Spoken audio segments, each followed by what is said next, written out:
Well, it's 4:30. We have about a half hour. Thank you so much, Yehuda. I don't know why I'm thanking you. I'm so depressed. Actually, I'm not depressed because there are grandchildren. And yesterday and today I saw fabulous pictures of many of your grandchildren. So please continue to show your pictures. What I'd like to do actually is I'd like to open the floor to some of the responses from our other speakers.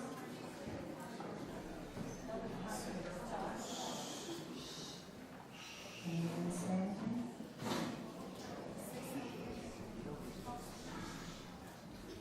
I can always come up with a question. One of the challenges that we face in that line between humanists and Jews is that there are times that we are sympathetic with other human suffering, and there are times that we are sympathetic to Jewish suffering. And unfortunately, there are times that those two intersect.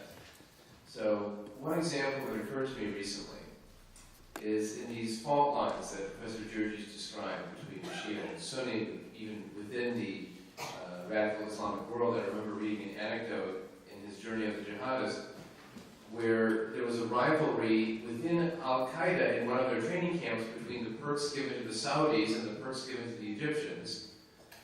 And there was jealousy back and forth between the two. And I thought, even in a radical movement that says universalist-oriented as this, people still are counting and looking for quotas and everything else, that maybe they can't get their act together enough. I mean, this is one of the jokes that goes around in the Muslim world that I think Professor Georgi's alluded to.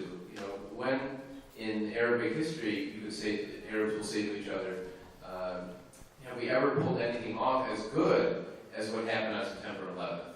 We've always been all over the place. We've never pulled it together. And so it must have been the Mossad because we couldn't have done it. It's sort of this I mean, what has been called the bigotry of low expectations. I mean, it's assuming that they can't do it. And I think that the challenge for us in seeing these kind of rivalries even within the Muslim world is it good for us or bad for us? I mean, do we want to see more of those divisions? Because it will distract attention from us, or will we end up getting blamed no matter what? And the challenge with anti-Semitism in the Muslim world, I think, is that do we want things to go better and for there to be more successes in the Muslim world? I think economically and social development, yes, but if that means it will come back to hurt us, then it's a problem. So, for example, in the rivalry between Saudi Arabia and the Sunni and Iran and the Shia approach, you know, Israel got weapons and Saudi Arabia got weapons. And as Professor Georgi said again, there's an alliance now in some respects between Saudi Arabia and Jordan and Israel and Egypt, worried about this Shiite precedent that may evolve. So I guess my question to Professor Bauer is, are we rooting for more divisions in the Islamic world? And will that distract them from us? Or will, in the end, is it always about the Jews? I think this is where the realist comes in. Because, my personal approach is that of an academic who is involved in world affairs. So I write my books about the Holocaust, doing detailed historical research. I write about anti-Semitism, where I become a political scientist. And then I try to, together with many others, try to create networks of academics who are much more powerful than people think, to influence the political scene. Now, speaking now with my third hat on, so to speak, the answer is, of course, that we have absolutely no influence over whether the Saudis will quarrel with the Iranians or not. So we're just going to forget it, because this is not something we can influence anyway. If we could influence it, I think it would be a good idea to have peace between them, because then all these tremendous resources that go into armament and political fight might possibly,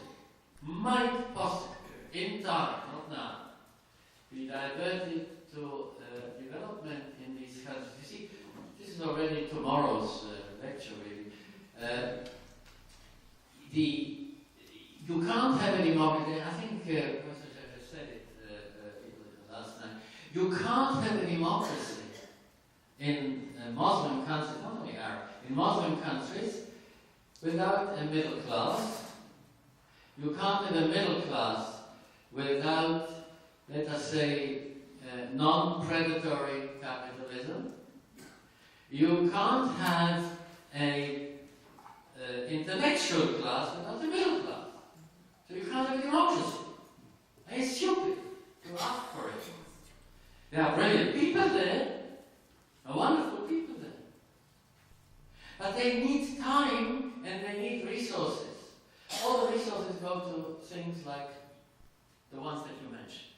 So I believe that, and you see, again, my criticism of the Israeli government is, and I've got many, one of them is that the Israeli government, for instance, in the case of Iraq-Iran war, wanted more war between Iran and Iraq because then the danger to Israel would fade away. Well, it didn't fade away. On the contrary, Iran came out of that 8-year war with hundreds of thousands of casualties, strengthened. The radical regime was strengthened. And Saddam Hussein, if he hadn't been toppled by stupid invasion by the Americans, would still be in charge there, a brutal dictator. So what would we have gained from a war between Iraq and Iran? We may not gain anything by peace, but we certainly won't gain anything by war.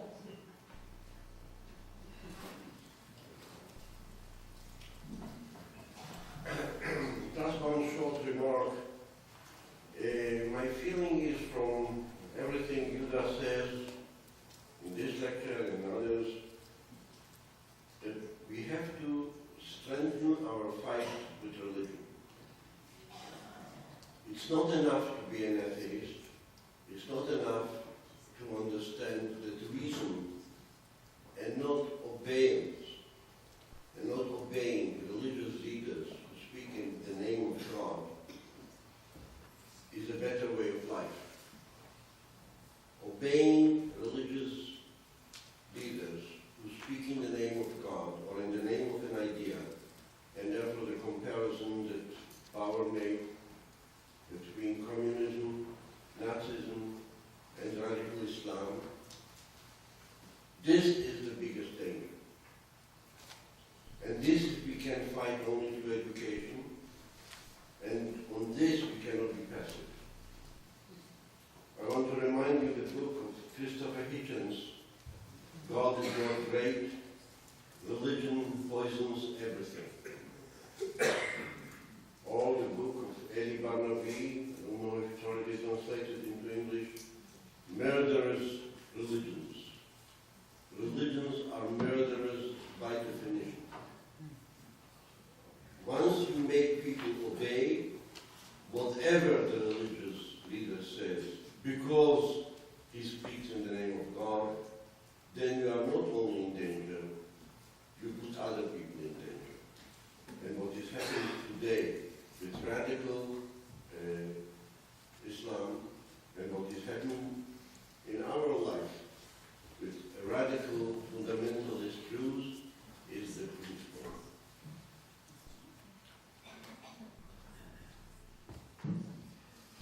Yes, of course. Millions of Europeans murdered each other in the name of a loving God. And I often quote the biblical story of the killing of the Midianites, 31st chapter of the 4th book of Moses, right? Where God sends Moses. The Midianites were not very nice, so kill all the Midianites. So the Israelites go out to kill, and they kill only the men. Whereupon Moses comes in the name of God and says, but I told you to kill all of them. So they go out and kill all the Midianite women and all the Midianite male children, leaving only the virgins alive. One can imagine for what purpose. That influence in our Bible. There are wonderful things in our Bible. Prophets, Amos, first Yeshayahu, second Yeshayahu, and so on and so forth. But there are clear calls for genocide and murder too, like in every other sacred book. But you know, Yaakov, it's not only theistic religion. Because the Nazis were not theists. And the Soviet communists were not theists. They were religions, all right. So it's the utopian belief in a good world. My friends, there is no good world possible. What is possible is a slightly better world. That is possible. Whoever promises a good world is a potential murderer. And so you see, yes, we should fight against this religious belief system, these religious belief systems that will present utopias, whether they are theistic or not theistic. But we should also realize that there are religious humanists who will fight together with us against the outgrowths of their own religious beliefs. And I'm reminded, maybe you know him, Tariq Neji, a wonderful Egyptian Muslim, a professor of sociology, a devout Muslim, who lives in Egypt, not in Tübingen, or London. And he said, look, you can't do anything against radical Islam. I can. And he was right.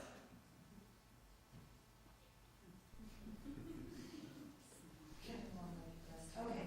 We'd like to give the audience an opportunity to state their question. So you mentioned something about the difference between Shiite and Sunni radical Islam. Can you elaborate a little bit on that?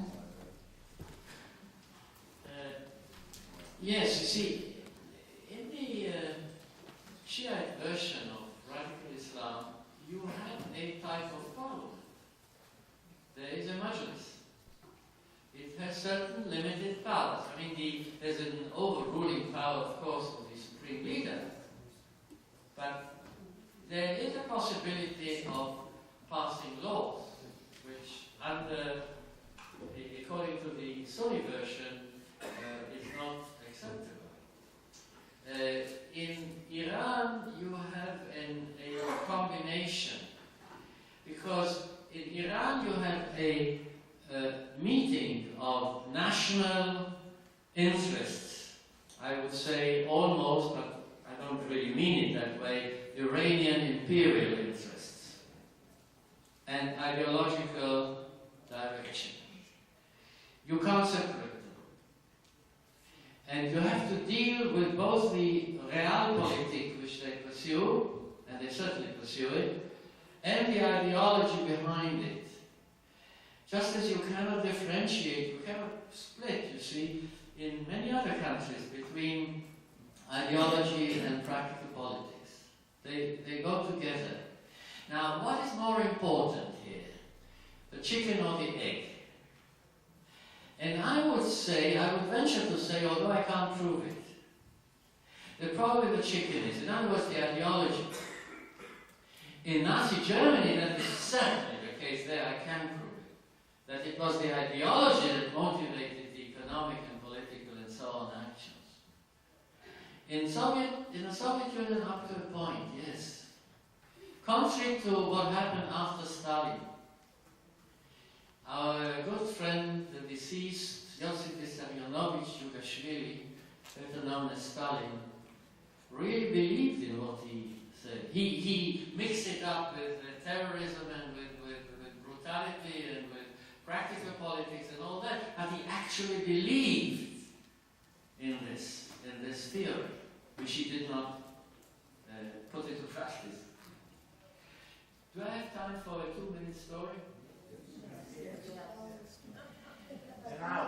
one. It's a happy one.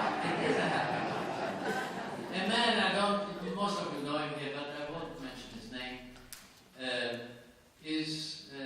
finds himself as a 15-year-old youngster in the eastern part of Poland under Soviet occupation in 1940. And he goes to a Russian school. What can he do? He goes there. And they studied the Stalin Constitution of 1936. It's the most wonderful, democratic, liberal constitution you could possibly imagine. It's got free elections and a whole bit. They had to learn it by heart. And then they went outside the schoolhouse. Of course, it's all the exact opposite. But there was this contradiction. And our young friend was caught some black marketeering, so to speak, black marketeering. The whole family, daddy, mommy, and 3 children were deported to Kazakhstan. So it gulag, they had to cut wood in order to survive. And they were not going to survive then, it was quite clear. And then our young friend remembered the Stalin Constitution. And he got somehow you know the story, right? No? He got a piece of paper and pencil, which was quite difficult, and he wrote a letter to Comrade Joseph Vissarionovich Stalin. Comrade Stalin, in your constitution, you had to learn it by heart, in your constitution it says that every young person has the right to free education. I don't get it here. And I can't get it without my parents. And the commander of the Gulag did not dare to stop a letter that was written to Stalin. It might be found out, all kinds of complications. So he sent it off. And sure enough, 3 months later, an answer came, not from Comrade Stalin, who was then doing some other work, but by an undersecretary of the Central Party Committee. And it said, Comrade so-and-so, you are absolutely right. We are sending an order to the head of your camp to free you to go to Krasnoyarsk in Kazakhstan, and there you can go to school, and your family will be with you. This is 1941. Now, you see, those contradictions were part of the Soviet system, the internal contradictions. Utilize those contradictions, I would say. And they do exist in many countries, including the ones that radicals are in charge of. You have remnants of a more humane, humanistic attitude. Remnants. Utilize every remnant that you can in order to push for a slightly better world. As we call that a spin theory. Yehuda, isn't China opposed to radical Islam, and because of its domestic Muslim insurgency? And I would add, will that have an impact upon their being one of those who can help us? China has a problem with radical Islam in its western provinces. Sure, the Uyghurs are threatening to rebel, but that's an internal problem. The problem they have with energy is much bigger than this internal problem. So they support whatever regime is good for them, including radical Muslim regimes. It doesn't matter. I can tell you that about 10 days ago, I told this story to my friends here, about 10 days ago, a European government delegation met the Chinese delegation to the United Nations to talk with them about Darfur and Myanmar, Burma. Because they told the Chinese, well, what's the point of having a civil war going on, people killing each other over your pipeline in the Sudan? Be sensible and try to stop it rather than put obstacles in the way of the United Nations to solve the issue. And as far as Burma is concerned, what's the point in having a totally dissatisfied population, potentially rebellious, which is suppressed by a 400,000 men army, which you supply with weapons? Well, what's the point in it? And they put it to the Chinese very politely and in a very friendly way, a government that has excellent relations with China. And the way the diplomat told me the story was, they gave us wonderful tea. And that was it. So China is a country which is governed by people who have no interest whatsoever in humanism, humanity, morality. They are interested in one thing, or rather two: to survive as rulers and to supply their countries with the wherewithal that will prevent the population from rebelling against them.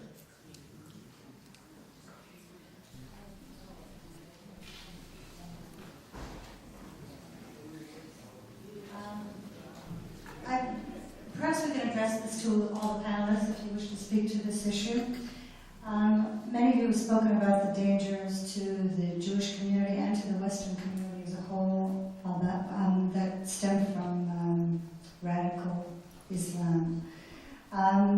What responsibility do we as Jews have to help others who are suffering and continue to suffer from genocide if we need to use our own energies to, say, protect ourselves? This is something I want to answer. Because I think, you live in a democratic society, so do I. Problematic society, like all societies are, but in a democratic society. You can yell, you can scream, you can do things, so can I. We have a responsibility that derives from two things, I think. In my case, at least, from moral outrage, number one, and from a feeling for the history of my people. Doesn't mean to say that if I was a Zambian or a Venezuelan or a Chilean or something like that, I would feel any different. But being a Jew means to me, not because somebody imposes it upon me, but because I impose it as an autonomous person who is not dependent on a transcendental being that gives him instruction. But precisely because I am responsible, I have a responsibility to do whatever I can. And I think people, as individuals, can do. To be very pragmatic again, and then I don't want to take up the time, you can press your governments with your elected representatives, instead of talking about Darfur, to act upon Darfur. To impress the Chinese who invade your markets, and they can't exist without your markets, that they should behave. And do it to them, not threatening them in any way, but simply saying that there might be a terrible difficulty in maintaining these markets open to them if they continue their policies. And that can be done by public pressure. And there is such public pressure going on in this country. There are T-shirts that are being distributed in this country with Genocide Olympics Darfur on them. Buy those T-shirts. Go around and convince others. Exert pressure on your elected representatives. Your elected representatives, just as mine, just like mine, were not elected because they know anything about genocide or discrimination or human rights. They were elected in order to reduce taxes.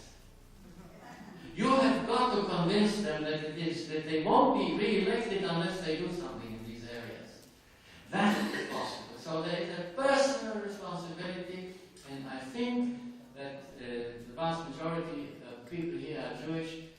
As Jews, you have an additional responsibility. You have to read, and I disagree with Shirley Weinberg, I always did. There is a book. There is a book. The Bible. That's the source of our culture. Whichever way you want to look at it. Choose the pieces of it that are not objectionable. And then follow it.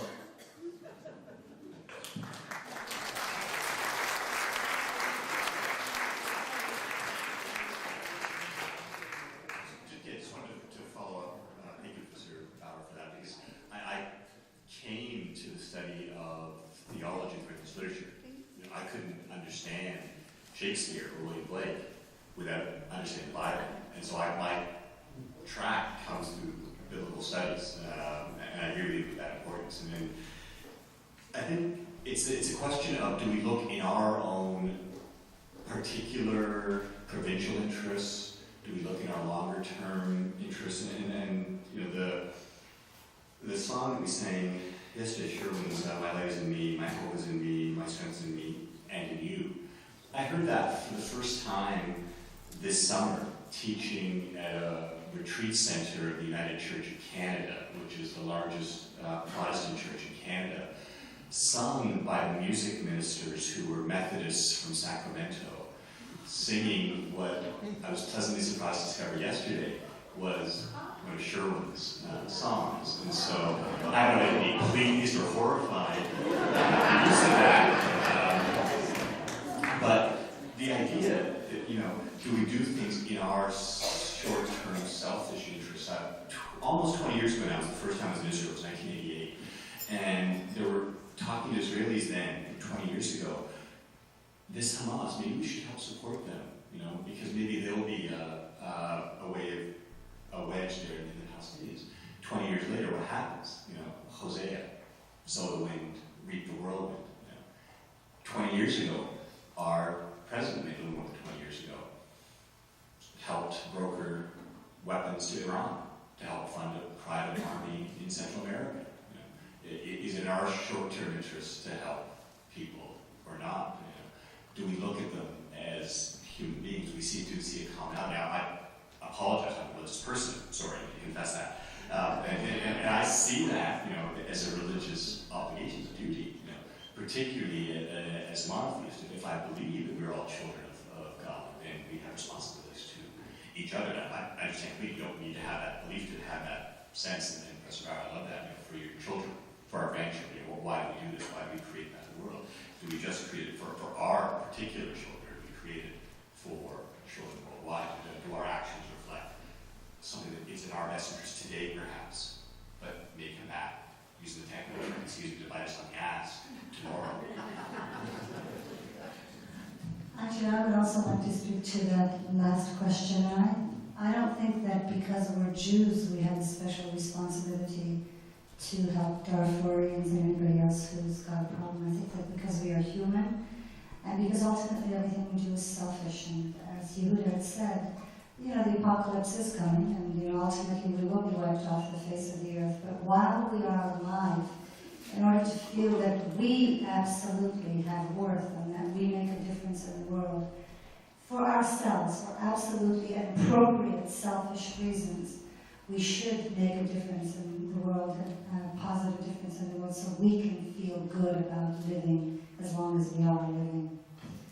I'd like to have Comment on that, because you see that. Yeah.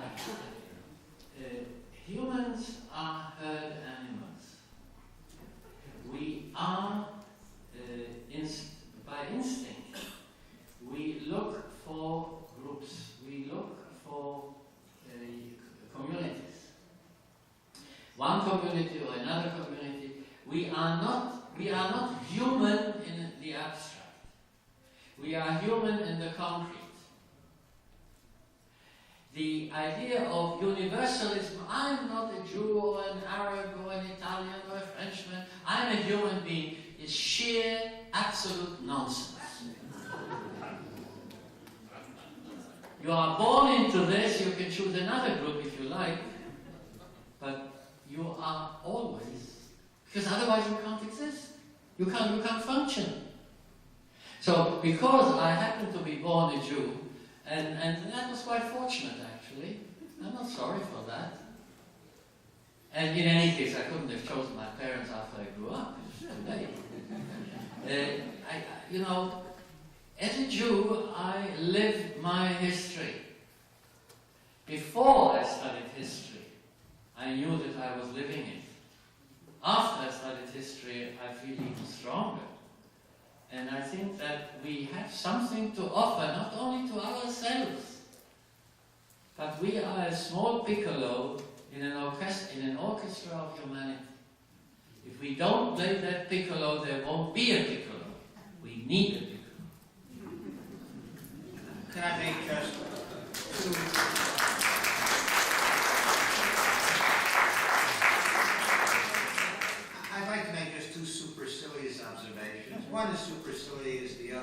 is not semi-superstitious, by way, but with all of this depression and cloud hanging over us, perhaps we can have some more whimsical note to leave by, and that is, as the universe is quickly coming to an end, I would request of the Institute that should I be invited back at some future time, just before it comes to an end, could you serve a brandy Alexander pie? That's one of the dishes. I haven't had brandy Alexander pie in 40 years, and I think it would be just the right thing to send me off.